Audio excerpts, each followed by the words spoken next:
आखिर हमेशा ही क्यों एक पंटर हारता है और बुकी ही क्यों जीतते हैं? देखिए, आपने हमेशा सुना होगा पर आपको ये बताया किसी ने नहीं होगा कि ऐसा होता क्यों है। तो इस वीडियो में आपको बताऊंगा कि ऐसा क्यों होता है और आप कैसे एक प्रॉफिटेबल पंटर बन सकते हैं। देखिए, ये जानने के लिए आपको मैं एक एग्जांपल बताता हूँ। मान लीजिए आप अपने दोस्त के साथ कॉइन टॉस खेल रहे हैं। तो कॉइन टॉस में सिर्फ 2 प्रोबेबिलिटी होती है, या तो हेड आएगा या तो टेल आएगा। हेड आने के भी 50% चांस होते हैं, टेल आने के भी 50% चांस होते हैं। अब मान लीजिए आपने 100 रुपये बेट करी और आपने कहा कि अगर हेड आएगा तो आप 100 रुपये जीतेंगे, अगर टेल आएगा तो आपका दोस्त 100 रुपये जीतेगा। तो उन दोनों ही केस में किसी और का यहाँ पर प्रॉफिट नहीं हो रहा है। पर जो बुकी होता है वो वहाँ पर इस तरीके से ऑड्स सेट करता है कि हमेशा प्रॉफिट उसी का हो। तो यहाँ पर अगर आप बुक मेकर में खेलोगे वही बैट, तो आपको 100 रुपये के 100 रुपये नहीं मिलेंगे। तो बुक मेकर ऑड्स इस टाइप से सेट करता है, जैसे हेड के 1.90 हो गए, टेल के भी 1.90। तो अगर आप उस बुक मेकर में बैट लगाओगे तो 100 रुपये में आपको 90 रुपये मिलेंगे, और अगर आप हारोगे तो आपके 100 रुपये चले जाएंगे। अगर आप ये जो बैट है हेड टेल की 100 बार खेलेंगे, आपने 100 बार मान लीजिए ये हेड टेल की बैट बुक मेकर में खेली, तो 100 बैट्स के बाद ये आपको देखने को मिलेगा कि जो आप लॉस में ही रहेंगे, क्योंकि जो 10% का कमीशन है वो बुक मेकर काट ले रहा है। तो हमेशा वो अपने 10 रुपये बचा ले रहा है और आपसे पूरे रुपये ही जा रहे हैं अगर आप हार रहे हैं तो ऐसे लॉन्ग टर्म में आपका हमेशा ही लॉस होगा। तो मैं आपको कहना ये चाहता हूँ कि ये सेम एग्जैक्ट पैटर्न वो स्पोर्ट्स बैटिंग में भी अपनाते हैं। तो वो ऑड्स इस टाइप से सेट करते हैं कि हमेशा वो अपना थोड़ा मार्जिन लेके चलते हैं। मैं आपको एग्जांपल से बताता हूँ। जैसे मान लीजिए इंडिया और अफगानिस्तान का मैच चल रहा है। इंडिया के ऑड्स हैं यहाँ पर जीतने के लिए 1.14 और अफगानिस्तान के हैं ऑड्स 4.97। अब आप कैसे समझेंगे कि यहाँ पर ये ऑड्स इनने ऐसे सेट करें कि हमेशा इनका ही फ़ायदा होगा। देखिए, इसके लिए एक फार्मूला होता है ओवर राउंड का। आपको क्या करना है, 1/1.14 इंडिया के ऑड्स हो गए प्लस 1/4.97 अफगानिस्तान के ऑड्स हो गए। इन दोनों को प्लस अगर करोगे आप और उसका परसेंटेज निकालोगे तो 107.8% आता है। तो ये परसेंट जितना 100 से ज़्यादा होगा तो उतना हमेशा बुकी का हमेशा मार्जिन रहता है, और वही यहाँ पर बुकी का असली प्रॉफिट होता है। तो वो इस टाइप से ऑड्स सेट करता है कि हमेशा उसका प्रॉफिट हो। सेम अगर आप ऑड्स और आप हेड और टेल वाले मार्केट में देखोगे तो 1/90 प्लस 1/90 टेल का ऑड्स, इसका आप प्लस करके इनके परसेंटेज निकालोगे तो आएगा 105.2%। तो 100 से ही ज़्यादा ही है। तो आप क्या कर रहे हो, एक अनफेयर मार्केट में खेल रहे हो। तो आपका प्रॉफिट हमेशा बनना नहीं है आसानी से। अगर आप कोई लॉजिक नहीं लगाओगे या कोई एनालिसिस नहीं करोगे तो आपका हमेशा लॉस ही होना है, क्योंकि हमेशा बुक मेकर ऐसे ऑड्स सेट करके रखते हैं कि उनका मार्जिन हमेशा निकलता ही निकलता है, क्योंकि आप एक अनफेयर मार्केट में खेल रहे हो। और ये जो बेटफेयर में है वो तब भी ठीक होता है, पर उसमें भी कमीशन कटता है। तो अगर आप कहने का मतलब ये है आपकी कोई एनालिसिस नहीं है, आपकी कोई स्ट्रैटेजी नहीं है, तो और आपका कोई भी यहाँ पर लॉजिक नहीं लग रहा है, तो आपका लॉस होना ही होना है। और मैं अभी भी देख रहा हूँ काफ़ी ज़्यादा लोग अभी भी टॉस खेलते हैं। ये मॉडर्न ज़माना आ गया है, पर अभी भी ऑनलाइन बुक मेकर में टॉस खेलते हैं, जिसमें कोई लॉजिक लगता नहीं है, सिर्फ एक तुक्केबाजी है, पर तब भी लोग खेलते हैं। तो यहाँ पर तभी लॉस होता है। अब देखिए, मैं आपको बताता हूँ कि हमेशा आप हारते क्यों हैं, क्योंकि आप हमेशा बुक मेकर का एक एज होता है, हमेशा मतलब वो इस तरह से ऑड सेट करता है कि उसका प्रॉफिट होना ही होना है। अब आपको प्रॉफिट में आने के लिए क्या करना है, आपको अपने लिए भी एक एज सेट करना है। अब आप अपने लिए एज कैसे सेट करेंगे, देखिए, आपको इस तरह से ऑड्स में बैट करना है कि यहाँ पर आपको ज़्यादा वैल्यू मिले। अब मान लीजिए मैं आपको एग्जांपल से बताता हूँ। जैसे लास्ट में वर्ल्ड कप हुआ था, इंडिया और ऑस्ट्रेलिया का फाइनल। तो अगर कोई ऐसी सिचुएशन बन रही है जहाँ पर ऑड्स जो एक्चुअल सिचुएशन है मैच के उसको रिफ्लेक्ट नहीं कर रहे हैं, जैसे उस केस में इंडिया को बुक मेकर ने कुछ ज़्यादा ही फेवरेट करके हुए रखा था, जो कि नहीं बन रहा था जब मैच चल रहा था। फर्स्ट इनिंग के बाद भी जब 1-2 विकेट यहाँ पर ऑस्ट्रेलिया के गिर गए थे स्टार्ट में ही, तो वहाँ पर बुकी ने इंडिया को कुछ ज़्यादा ही फेवरेट कर दिया था, जबकि उस सिचुएशन के हिसाब से पिच भी उतनी टफ नहीं थी और स्कोर भी ज़्यादा अच्छा खासा नहीं बना था। पर क्योंकि ज़्यादा ही हैवी यहाँ पर इंडिया के लोग इंडिया को सपोर्ट कर रहे थे, तो वहाँ पर जो बुक मेकर ने है उसको इंडिया का रेट ज़्यादा ही फेवर कर दिया था। तो ऐसा आपको और केस में भी देखने को मिल सकता है, पर उस केस में क्या था, वहाँ पर एक्चुअल ऑड्स इतने इंडिया को लोअर नहीं होने चाहिए थे। तो उस समय जो एक्चुअल ऑड्स 1.3 थे इंडिया के फेवरेट, वो नहीं होने चाहिए थे। तो अगर आपको ऐसी कोई कंडीशन मिल रही है कि यहाँ पर जो बुक मेकर ने है गलत ऑड सेट कर रखे और इसमें उसका एज नहीं है, इसमें आपको लग रहा है कि यहाँ पर ऑड से 1.50 या 1.40 होने चाहिए। तो यहाँ पर क्या हुआ, आपको अपना एक एज मिल गया कि ये ऑड्स यहाँ पर इतने नहीं होने चाहिए थे, ये ऑड्स यहाँ पर थोड़े ज़्यादा होने चाहिए थे। तो आपको वहाँ पर क्या करना है, वहाँ पर आपको बैट कर लेनी है, इंडिया को ले कर लेना है या ऑस्ट्रेलिया को बैक कर लेना है। तो ऐसी सिचुएशन आपको देखनी है जहाँ पर आपको अपना एज मिले, आपको अपना मतलब थोड़ा आपको इस टाइप से खेलना है जहाँ पर आपको थोड़ी वैल्यू मिले। जैसे अगर मैं बॉल नॉट का एग्जांपल बताता हूँ, जैसे मान लीजिए कोई पिच टफ है, यहाँ पर सब बैट्समैन का 17-18 बॉल ही खोल रहा है, पर यहाँ पर कोई अच्छे नाम का प्लेयर यहाँ पर खेलने आ गया, मान लीजिए वहाँ पर मैक्सवेल खेलने आ गया या कोहली खेलने आ गया, भले ही नाम बड़ा है, वहाँ पर बुक मेकर क्या करते हैं, उनका जो बॉल्स हैं वो बढ़ा देता है। वो सब प्लेयर अगर खेल रहे होंगे, सबके यहाँ पे 17-18 बॉल खोल रहा है T20 में, तो जब वो कोहली या मैक्सवेल खेलने आएंगे तो उनका वहाँ पर वो 23-24 खोलेगा। तो अगर आपको ऐसा लग रहा है, भले ये नाम बड़ा है इसका, पर यहाँ पर इतने ऑड्स नहीं खोलने चाहिए, इतने बॉल्स नहीं खोलनी चाहिए, आपको क्लियरली दिख रहा है कि यहाँ पर आपको थोड़ा एज मिल रहा है, आपको वैल्यू मिल रही है बॉल्स में, तो आप वहाँ पर रिस्क ले सकते हैं। अब ये मायने नहीं करता कि आपकी वो बेट लॉस होगी या प्रॉफिट होगा, पर अगर आप डेली बेसिस में इस एज को पकड़ते रहोगे, इस अपना जो ये आपको जो सिचुएशन मिल रही है उसके अकॉर्डिंग आपको वैल्यू मिल रही है, अगर आप डेली इस बेसिस में बैटिंग करते रहोगे तो आपका प्रॉफिट लॉन्ग टर्म में ज़रूर बनेगा।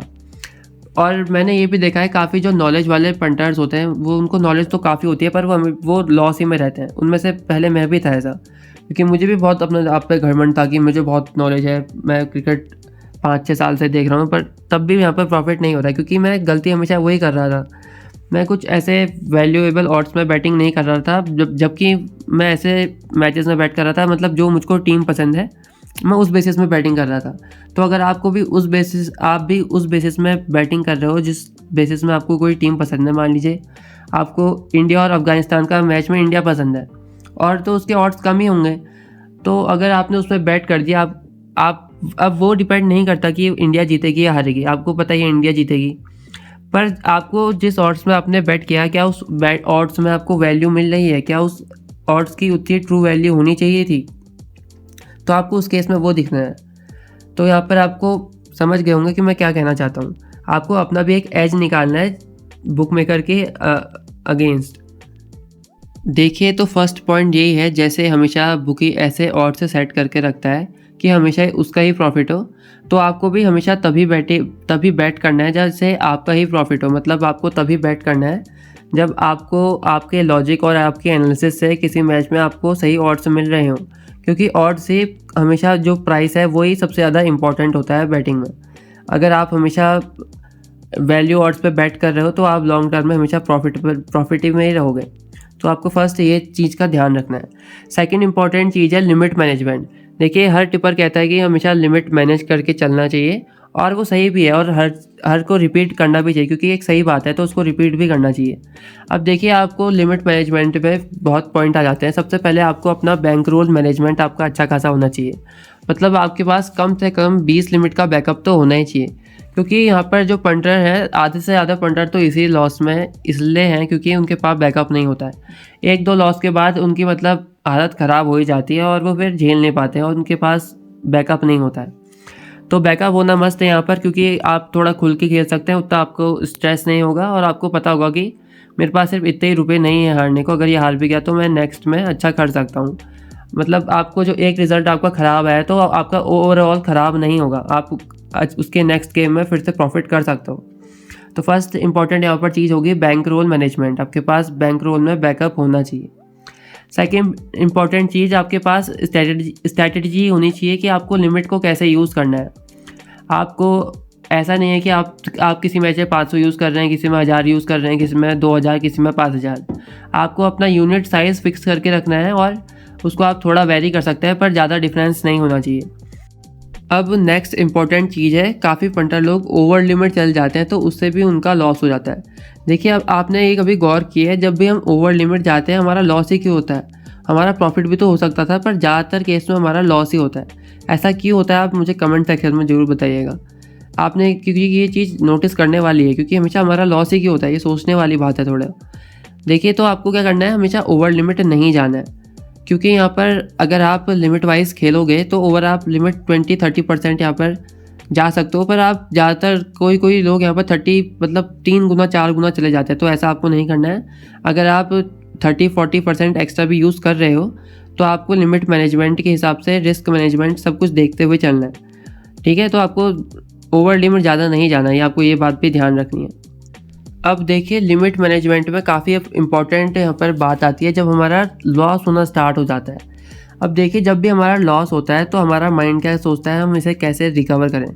तो आपको उस समय वैसा नहीं सोचना है। तो आप ऐसा क्या कर सकते हैं उस वक्त, आप जब भी लॉस होता है उसके बाद जब भी आप बेट लगाते हैं तो आप ये सोचिए क्या मैं उस समय भी वही बेट लगाता अगर मेरा लॉस नहीं हुआ होता। तो आप इस थॉट से यहाँ पर बेट लगाइए कि आपका अगर लॉस ये नहीं भी हुआ होता तो क्या आप उस समय वो बेट लगाएंगे। मतलब जो आपने जो बेट लगाई है लॉस होने के बाद, वो मतलब आपने वही चीज़ सोच के लगाई है जो आपका ट्रेडिंग प्लान है, जो आपका बैटिंग प्लान है, जो स्ट्रेटजी आपने पहले बनाई थी, क्या उसी को सोच के वो बेट लगाई है। क्योंकि ज़्यादातर लोग क्या करते हैं, वो जो जब भी लॉस होता है स्टार्ट होना, उसके बाद सब भूल जाते हैं। लिमिट मैनेजमेंट क्या है, कौन सा मैच चल रहा है, क्या वो बैट सही है गलत है, वो भूल जाते हैं और वो कुछ भी बैट कर देते हैं। बस उनके दिमाग में ये रहता है कि ये कैसे रिकवर हो। तो आपको ये नहीं सोचना है। आपको जब भी लॉस होता है उसके बाद थोड़ा काम माइंड से खेलना है, क्योंकि लॉस जब होता है स्टार्ट उसके बाद ही से और दशा ख़राब होने शुरू हो जाती है। तो आपको सब बहुत ज़्यादा अलर्ट रहना है लॉस के बाद। तो ये बहुत इंपॉर्टेंट चीज़ है और इसमें आपको बहुत ज़्यादा फोकस करना है। एंड नेक्स्ट इंपॉर्टेंट चीज़ आ गई लिमिट मैनेजमेंट में, आप लोन के अमाउंट से मत खेलिए, क्योंकि लोन के अमाउंट से एक्स्ट्रा प्रेशर आपके सर पे पड़ जाता है और उसको मतलब हैंडल करना काफ़ी टफ रहता है, क्योंकि उस समय आपको लोन का पैसा देना पड़ता है और लोन का अगर दिमाग में प्रेशर पड़ेगा तो आपको रिकवरी के ज़्यादा ऐसा लगेगा। जब भी आप बैट कर रहे हो तो कैसे उसको रिकवर करूँगी ये सोचोगे आप। तो लोन के पैसों से यहाँ पर मत खेलिए, मेरा यही एडवाइस है आपको, क्योंकि जो लोन लेता है वो और ज़्यादा लोन में चला जाता है। अब नेक्स्ट इंपॉर्टेंट यहाँ पर चीज़ आ जाती है लिमिट मैनेजमेंट के बाद, डिसिप्लिन। देखिए डिसिप्लिन हर लाइन में इंपॉर्टेंट होता है, भले ही आप कोई और करियर की बात कर लीजिए, वैसे ही सिमिलर यहाँ पर बैटिंग में भी डिसिप्लिन का काफ़ी ज़्यादा इंपॉर्टेंट रोल होता है। देखिए डिसिप्लिन से कहने का मतलब हो गया आपको अपने जो बैटिंग करता है वो इस इमोशंस में आकर नहीं करना है। आपको जो बैटिंग करना है अपने ट्रेडिंग प्लान के अनुसार करना है, अपने ट्रेडिंग प्लान को देखते हुए करना है। और आपको कोई अनाप शनाप चीज़ बैटिंग के साथ साथ नहीं करनी। जैसे आप दिन भर अगर रील्स स्क्रॉल कर रहे हो तो दिमाग में और ज़्यादा आपका डोपामीन आएगा और कंसंट्रेशन पावर आपकी थोड़ी कमी होगी। और वैसे ही अगर आप दारू या सुट्टा मार रहे हो तो आपका मतलब थोड़ा आपका तकलीफ़ आपके दिमाग को हो गई, तो आपके होता गया उसके बाद आपकी डिसीजन मेकिंग स्किल्स थोड़े यहाँ पर ख़राब हो जाएंगे, क्योंकि कंसंट्रेशन उससे आपका कम रहेगा। सो अगर आप तो कोई ऐसी एक्टिविटी कर रहे हैं जिससे आपका यहाँ पर बैटिंग में असर पड़ेगा तो उसे छोड़ दीजिए, क्योंकि बैटिंग में सबसे ज़्यादा इंपॉर्टेंट यहाँ पर डिसीजन मेकिंग स्किल्स भी काफ़ी काम करती हैं, क्योंकि हम दिमाग से करते हैं बैटिंग, और चीज़ यहाँ पर सबसे ज़्यादा इंपॉर्टेंट होती है दिमाग। तो मैच में आप वहाँ पर थोड़ा कम कंसंट्रेशन लगा पाएंगे अगर आप डिसिप्लिन में नहीं रहेंगे। तो वहीं पर हमारा काम क्या होता है बैटिंग में, कहाँ पर ले करना है, कहाँ पर बुक सेट करना है, कहाँ पर लॉस कट करना है, तो ये डिसीजन मेकिंग स्किल्स में ही आता है। तो अगर आप और एक्टिविटीज़ करेंगे इसके साथ साथ, जैसे दारू हो गया ये सब, मतलब ये ऐसे काम करेंगे तो आपको मतलब नुकसान ही होगा इस चीज़ में। तो आपको ध्यान रखना है, आपको डिसिप्लिन में रहना है, पेशेंस से खेलना है, आपका लॉन्ग टर्म में हम पर प्रॉफिट ही होगा। पर अगर आप डिसिप्लिन में नहीं रहेंगे तो इसका असर ज़रूर पड़ता है। मैंने बहुत बार देखा है, अपने साथ भी देखा है और बाकी पंटर्स के साथ भी देखा है, इसका असर बहुत पड़ता है। And next important thing is withdrawal.